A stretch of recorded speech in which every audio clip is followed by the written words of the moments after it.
जनता ही किसी को शासन देती है और जनता ही शासन छीन लेती है। कोई भी खुल के नहीं दिखाता, नहीं कोई बताता है कि कानून में क्या अच्छाई है। पहली चीज तो यह है कि इन्हीं वोटर्स ने जो यहाँ बैठे हुए हैं, इसमें से 99% लोगों ने वोट करके सरकार को चुना। सलाम इंडिया, सलाम दोस्तों, मैं हूं यूसुफ अंसारी और मैं इस वक्त मौजूद हूं गाजीपुर बॉर्डर पर, जहां किसान आंदोलन को चलते हुए करीब 70 दिन हो चुके हैं और रात के वक्त भी ये आंदोलन यहां पर जारी है। और आज यहाँ संगीत का कार्यक्रम चल रहा है और लोग, किसान जो है वो गीत के रूप में अपनी प्रस्तुति पेश कर इस आंदोलन को आवाज़ दे रहे हैं। आज जींद में महापंचायत, किसानों की एक बड़ी महापंचायत हुई, जहां राकेश टिकैत ने ये सवाल उठाया कि अभी हमने सिर्फ कृषि कानूनों की वापसी की मांग की है तो सरकार कीलबंदी के जरिए सीलबंदी पर उतर आई है। जब हम गद्दी वापसी की मांग करेंगे तब सरकार का क्या हाल होगा। जैसे कि मैंने पहले भी कहा था कि ये राजनीतिक आंदोलन पूरी तरह से राजनीतिक आंदोलन बन चुका है, बल्कि विपक्ष की राजनीति का केंद्र बनता जा रहा है। और आज राहुल गांधी ने भी अपनी विशेष प्रेस कॉन्फ्रेंस में कहा कि किसान बजिद हैं और वो पीछे नहीं हटेंगे। मैं जानता हूं इस किसानों को, और सरकार को ही पीछे हटना पड़ेगा। इनसे, राकेश टिकैत के बयान से और दिल्ली में राहुल गांधी के बयान से मोदी सरकार पूरी तरह तिरमिलाई है। उसके जवाब देने के लिए उन्होंने अपने सबसे प्रखर समाज प्रवक्ता संबित पात्रा को उतारा, लेकिन यह किसानों का हौसला भी बढ़ा हुआ है। और मैं यहाँ पर जब मैं मौजूद हूँ तो मेरे चारों तरफ आप देख रहे हैं कि इस आंदोलन में हिस्सा लेने के लिए लोग आए हुए हैं। हम बात करते हैं कि राकेश टिकैत के इस बयान का क्या मतलब है। उन्होंने कल भी ये बात कही थी कि साहब कम से कम अक्टूबर-नवंबर तक ये चलेगा। तो भाई साहब, आपका नाम क्या हुआ? प्रबल प्रताप सिंह। प्रबल जी, कहाँ से आप आए? मैं गोरखपुर से हूँ। ये जो राकेश टिकैत जी कह रहे हैं कि साहब हम जब मांग करेंगे गद्दी वापसी की, अभी तक तो कृषि कानूनों की वापसी की बात हो रही थी, अब गद्दी वापसी की मांग की बात आ रही है, तो क्या माना जाए कि ये एक जननायक का उदय हो रहा है, एक सत्ता के खिलाफ बगावत, राजनीतिक बगावत की शुरुआत हो रही है? देखिए, शुरुआत किसानों ने तो की नहीं। मौजूदा जो सरकार है, जब किसान अपनी मांगों को लेकर पिछले सितंबर से लगे हुए हैं और जब वो नवंबर में चले, चाहे वो पंजाब से चले, चाहे हरियाणा से चले, पश्चिमी उत्तर प्रदेश से चले, चाहे राजस्थान से चले, तो भारतीय जनता पार्टी के प्रवक्ताओं ने और ख़ासकर कुछ केंद्रीय मंत्रियों ने किसानों को आतंकवादी और तमाम चीज़ें कहीं न कहीं अपमानजनक शब्द कहे। और मुझे लगता है कि इस सरकार के अंदर सबसे बड़ी दिक्कत ये है कि वो लोकतंत्र में विश्वास स्वयं नहीं कर रही है। तो पहली चीज़ तो यह है कि इन्हीं वोटर्स ने जो यहाँ बैठे हुए हैं, इसमें से 99% लोगों ने वोट करके सरकार को चुना। लेकिन जब आप इनको वोट देते हैं तो ठीक है, लेकिन जब आपने कोई वाजिब मांग अपनी कर दी, चाहे कृषि कानूनों को वापसी के, MSP गारंटी कानून, किसानों ने ये भी कहा कि आप जो है कृषि कानूनों को वापस लेके नए कृषि कानून बना लीजिए, कोई दिक्कत नहीं, स्टेक होल्डर्स को बुला के बात कर लीजिए। तो मैंने एक परंपरा देखी है इस वर्तमान सरकार के अंदर, जब तक आप वोट देते हैं तब तक तो ठीक है, जिस समय आप वाजिब मांग करने लगते हैं तो आप शत्रु और दुश्मन के भाव से देखे जाते हैं वर्तमान सरकार। उसका परिणाम, मैं जो बात कह रहा हूँ उसको सुन लीजिए। तो इसमें कोई नई चीज़ नहीं है कि सत्ता जो है ये जनता द्वारा दी गई है, तो जनता संविधान के अनुरूप जो है वो मालिक है और सरकार सेवक है। तो अगर सेवक अपने मालिक को परेशान करेगा, यहाँ 70 दिन हो गया आज के दिन, आज 70 दिन हो गए, 70 दिन से किसान यहाँ पड़े हुए हैं, ठंड है, बारिश है, 160 से ज़्यादा लोग मर गए, शहीद हो गए, उसके बाद भी सरकार के कानों पे जू नहीं रेंग रही है। सरकार बस कहती है कि हम एक कॉल फ़ोन दूर हैं, और उसके बाद यहाँ पे बैरिकेडिंग कर देती है, कीलें लगा देती है, जिससे जनता परेशान हो रही है, जो दिल्ली से यहाँ आती थी या दिल्ली जाती थी। तो सरकार जो है सेवक बनकर नहीं, वो राजशाही में जी रही है। तो ऑब्वियस है कि जब राजशाही में जो जिएगा तो उसके खिलाफ जनता तो खड़ी होगी ना, और किसान खड़ा होगा। अगर संवैधानिक तरीके से देखें, लोकतांत्रिक तरीके से देखें, तो मालिक जो है जनता है और किसान है, तो वो मालिक अपने सेवक को कहेगा नहीं, बताएगा नहीं, धमकाएगा नहीं अगर काम नहीं सुनेगा, और अगर नहीं सुनेगा हमारी बातें तो कान पकड़ के उसे बाहर भी कर देंगे। प्रबल जी, आप बने रहिए, हमारे साथ कुछ और लोग भी हमारे साथ हैं, बात करेंगे। आप कहाँ से आप आए हैं? कैमरे की तरफ। मैं कोतवाली बिजनौर से आया हूँ, उत्तर प्रदेश से।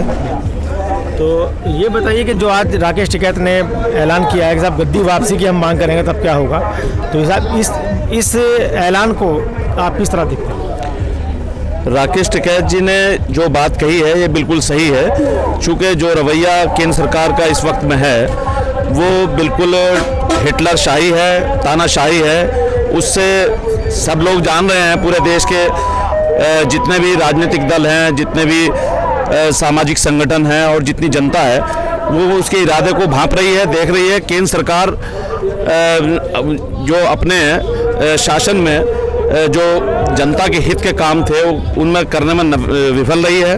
नीतियां उसकी कुछ इस तरीके के फैसले हैं जिससे देश की इकोनॉमी डाउन हुई है, जिससे कुछ फैसले जीएसटी के, नोटबंदी के और कुछ और फैसले ऐसे हैं जैसे 3 कानून अभी किसानों के लिए 3 कानून बनाए गए हैं। इनको लेकर के देश के एक एक किसान जो है वो सड़कों पर है।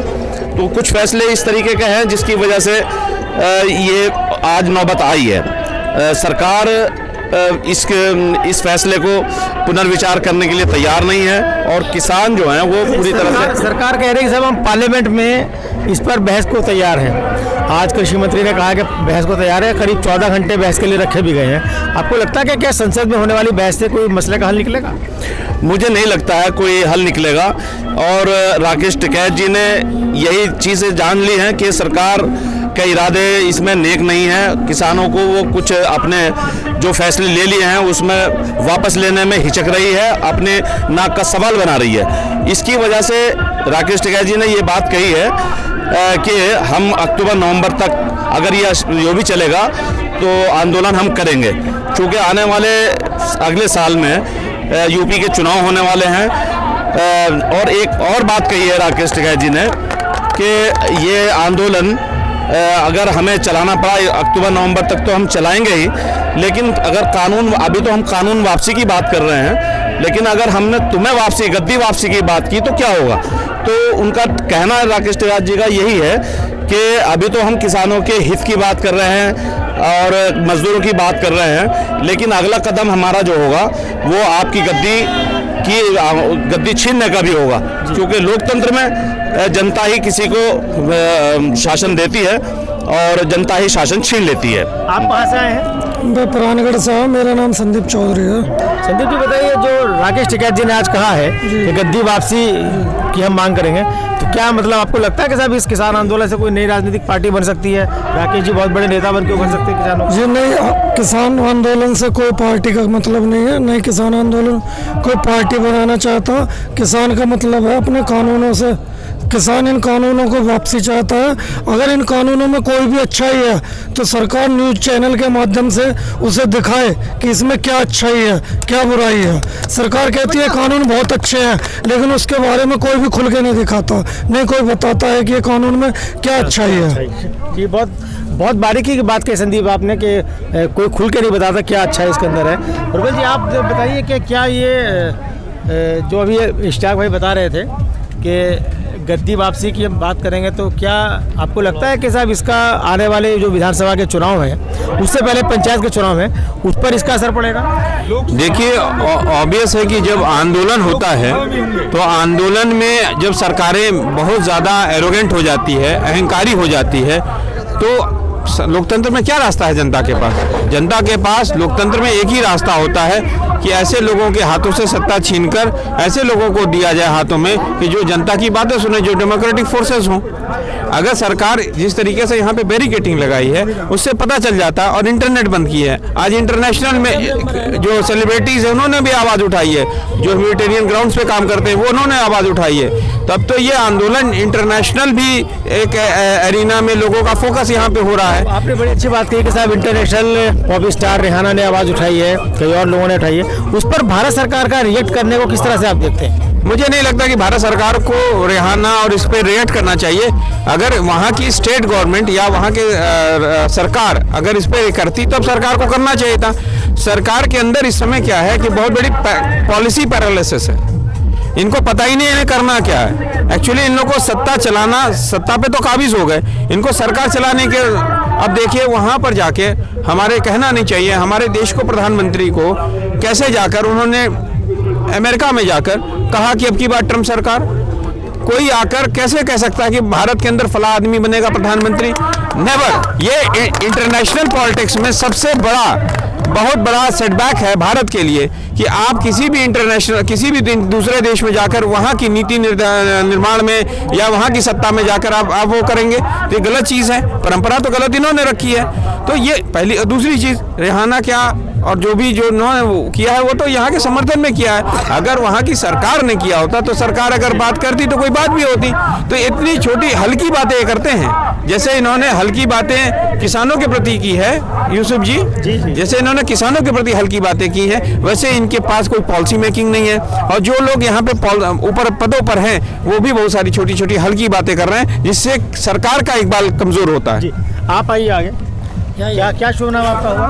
मोहम्मद यासर अराफात खान। अच्छा, यासर अराफात जी। अच्छा, इधर कैमरे की तरफ देखिए आप। जी बताइए, आप क्या इसका राजनीतिक असर क्या देखते हैं आप किसान आंदोलन? साहब, हम राजनीति की बात तो जानते ही नहीं।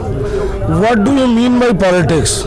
हमारी डिक्शनरी में ऐसा कोई लोकसभा में असर पड़ेगा इसका? मैंने नहीं कहा, वो दरोगा जी ने कहा। मैं राजनीतिक ना हूँ, ना ही राजनीतिक बात करूँगा। बात बताइए कोई। मैं तो इंसानियत की बात करने आया हूँ, इंसानियत की बात करूँगा।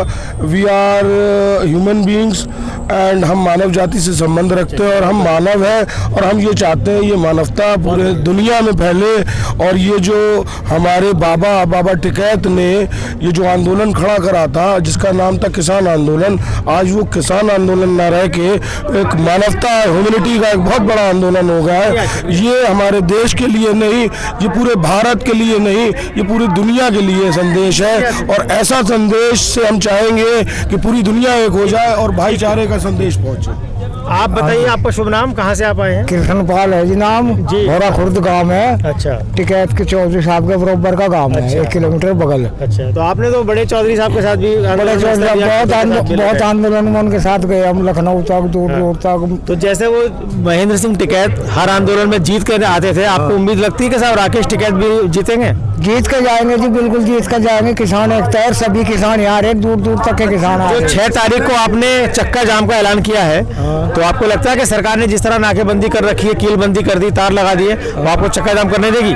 नहीं, मान लो उन्होंने कर रखी है, वहाँ चीन के बॉर्डर पर करते काम या पाकिस्तान के बॉर्डर पर करते। आतंकवादी जो घुसखोर है, ये कह रहे हमने 370 हटा दी। एक सतपाल व्यापारी ने कश्मीर में मकान लिया था, कत्ल हो गया। क्या करा मोदी ने उसके लिए कि बच्चे कहाँ जाएंगे?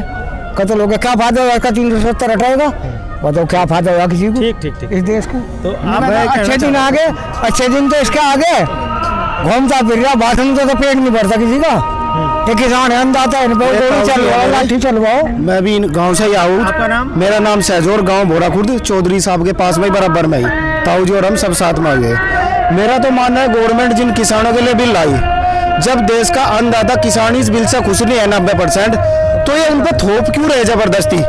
जी, बहुत सही बात। जब वो खुश नहीं है तो ये क्यों कर रहे उनका जबरदस्ती? आज 70 दिन हो गए, 70 दिन के बावजूद गवर्नमेंट क्यों इसको जबरदस्ती थोपना चाह रही है? नहीं, मोदी जी है, हम भी इज्जत करें, प्रधानमंत्री है हमारे, लेकिन उसे छोड़ना चाहते हैं, अहंकार नहीं चाहते कि सब किसान यहाँ पर है, इनकी माननी चाहिए थी। यूसुफ जी आपसे बात करना चाह, गवर्नमेंट को इतने अहंकार में ना गए। अगर किसान अपना आयात और निर्यात बंद कर दे देश के अंदर, तो आज मैं कहना चाह रहा मीडिया के आपके द्वारा लाइव कि इस देश का अन्नदाता अगर खेत में जाना या आयात निर्यात बंद कर दे तो क्या होगा? हम लोग भी और मजदूर भी, प्रधानमंत्री जी खुद सब भूखे मरेंगे। किसानों के ऊपर सब कुछ टिका हुआ है। किसान नहीं मरेगा, लेकिन जो बिजनेसमैन है, जो बिजनेसमैन जिनके लिए गवर्नमेंट ये कर रही कानून, वो भूखे मरेंगे। आपका कहने का मतलब ये है कि जब किसान आंदोलन जो चल रहा है, ये आंदोलन जो है, जो किसानों ने जो हुंकार भरी है, इस हुंकार से मोदी और शाह का घमंड चकनाचूर होगा। चकनाचूर होगा, बिल्कुल होगा चकनाचूर। मोदी का भी जी और अमित शाह का भी, होम मिनिस्टर साहब है जो उनका भी। लेकिन वे इस बात को, कानून को मानना, किसानों का समर्थन पहले भी था, लेकिन अगर इन किसानों को वापसी बिल लेते हैं ये, तो किसान इनके समर्थन में, प्रधानमंत्री जी है देश का, सम्मान करेंगे उनका।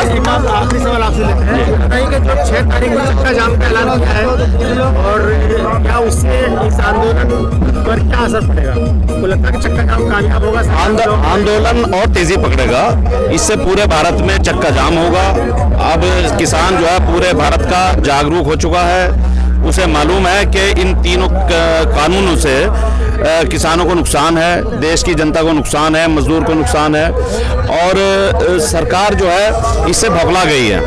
और जब जब सरकार ने गलत फैसले लिए हैं तो उसमें और जनता जब जागरूक हुई है तो सरकार को अपने फैसले पर अगर पुनर्विचार नहीं करती हैं तो उनको नुकसान उठाना पड़ा है। चाहे आप देखें, आप 1977 को देख लें, 77 में जनता पार्टी की सरकार बनी थी, कुछ फैसले कांग्रेस पार्टी ने जो है इसी तरीके से अहंकारी और जनता के विरोध में फैसले लिए थे तो उन्हें भी अपनी सरकार गंवानी पड़ी थी। इसी तरीके से मोदी सरकार ने पहली बार जनता का विरोध झेला है। उससे पहले तो इसको हर मसले को कम्युनल कर देती थी।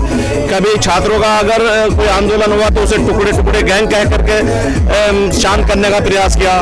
दलितों का आंदोलन हुआ तो उन्हें दलित करके और दलितों को आइसोलेट करके उनका दबाने का प्रयास किया।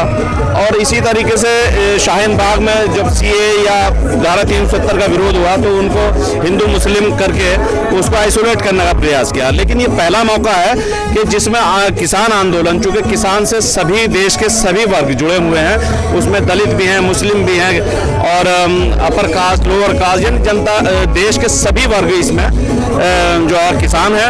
और किसानों के विरुद्ध ये फैसले लेकर के उसने सरकार ने अपने एक तरीके से किसानों से पंगा ले लिया है देश के, और इसमें भी उन्हें मुंह की खानी पड़ेगी, चाहे आज हो या नवंबर तक, जैसे राकेश टिकैत जी कह रहे हैं अक्टूबर नवंबर तक इसका रिजल्ट आ जाएगा। तो मुझे पूरा विश्वास है कि इसमें किसानों की जीत होगी और सरकार को अपने अहंकारी फैसले या तो वापस लेने पड़ेंगे, नहीं तो उसका खमियाजा बनना पड़ेगा। हमारे साथ एक और बुजुर्ग किसान है, और मैं बताइए आपका शुभ नाम? मेरा नाम जगदीश सिंह, डिस्ट्रिक्ट बुलंदशहर, गांव नंगला से हूँ जी। बताइए, क्या ये जो बात चल रही है यहाँ से कि साहब मोदी सरकार अहंकार में है, तो क्या आप इस अहंकार को तोड़ेंगे?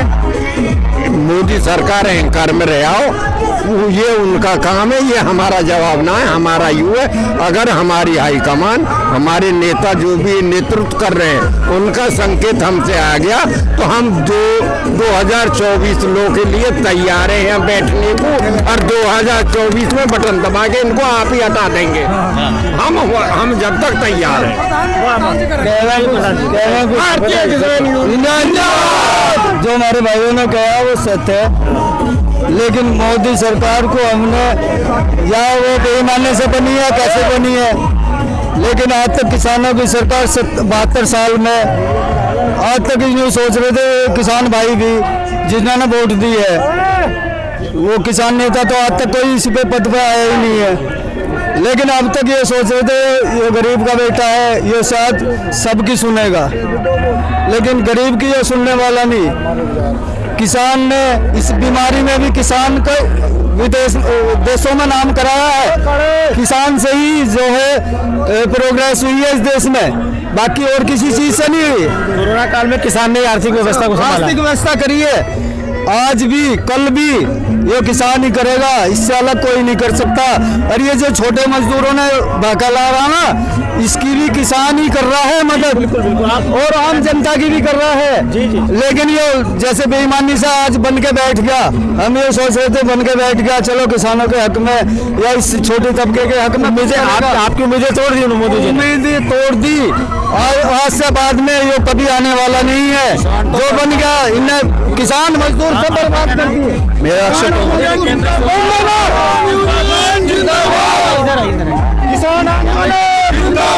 मेरा नाम अक्षय तोमर है, मैं मेरठ जिले से हूँ। पहली बात तो हम ना तो हमारा कोई टकराव मोदी जी से, हम पूरा सम्मान करते हैं, हमारे देश का गौरव है, और हमारे प्रधानमंत्री हैं, हम सबके प्रधानमंत्री, हमने सबने वोट दिया। कोई ये नहीं कि हम उनकी बेइज्जती कर रहे हैं, उनका काम है। हमारा जहाँ टकराव है, हमारा कुछ ज़्यादा तो सुनवाई तो करेंगे ना। दूसरी बात, अब ये बोलते हैं कि आरती बैठते सब बैठते हैं, और एमएसपी को कानून बना दो तो आरती से भाव खरीदे रखो भाई, बिजनेसमैन भी भाव खरीदते हैं गवर्नमेंट, तो फिर किसान को तो काम बढ़ जाएगा। आप एमएसपी को कानून बना दो तो कोई बन नहीं सकता। दूसरी बात है, हमारी सरकार से हाथ जोड़ कर रिक्वेस्ट है, हम सब यहाँ पढ़े हैं, हमारा काम छूट रहा है, लोग को काम छूट, गवर्नमेंट का भी नुकसान हो रहा है, तो जल्दी जल्दी सुनवाई करें और हमें फ्री करें। बाकी जो हमारे मोदी जी कोई नहीं, हम उनका सम्मान करते हैं, हमारे प्रधानमंत्री हैं। जय जवान जय किसान। कि बाकी से भी बात कर लेते हैं। बहुत सही बात उन्होंने कहा, साहब मोदी जी हमारे प्रधानमंत्री हैं और उनका सम्मान है, लेकिन जो हमारी जायज़ मांगे हैं उन मांगों को भी उन्हें पूरा करना चाहिए। आप बताइए। एक बात और छोड़ आई, मैं कहना चाह रहा आपके चैनल के माध्यम से कि देश का जो युवा है वह सबसे ज़्यादा बेरोजगार है, और बिना युवा के जब तक रोजगार नहीं होगा देश का कोई उद्धार नहीं होगा। मैं कहना चाह रहा युवाओं के रोजगार का गवर्नमेंट यानी प्रधानमंत्री जी जल्दी से जल्दी उनके लिए रोजगार लेकर आवा, अच्छे से अच्छे रोजगार। जी आपका दो बात कहेंगे हम। नाम कहाँ से आप आए हैं? शामली जिला गांव मतनावली। नाम ओमकार। ओमकार ओमकार जी। ओमकार मलिक जी बताइए। हम तो ये बात कहे आपके चैनल के माध्यम से कि किसान आज पूरी तरह बर्बाद हो चुका। ये मोदी सरकार से उम्मीद नहीं थी किसान को, बस यही बात कहे आप। शुक्रिया। तो देखा आपने यहाँ पर किस कदर गुस्सा लोगों में है और किस कदर ठान रखा है कि जब तक कानून वापस नहीं होंगे हम लोग घर नहीं जाएंगे। और अब ऐसा लगने लगा है कि मोदी किसानों का जो ये गुस्सा है और किसानों ने जो ये भरी है, किसानों ने जो हुंकार भरी है, ये हुंकार मोदी सरकार के अहंकार को ज़रूर चोट पहुँचाएगी। इसी के साथ मुझे विदा दीजिए। आपका हमारे साथ बने रहने के लिए बहुत बहुत शुक्रिया। जय हिंद, जय भारत।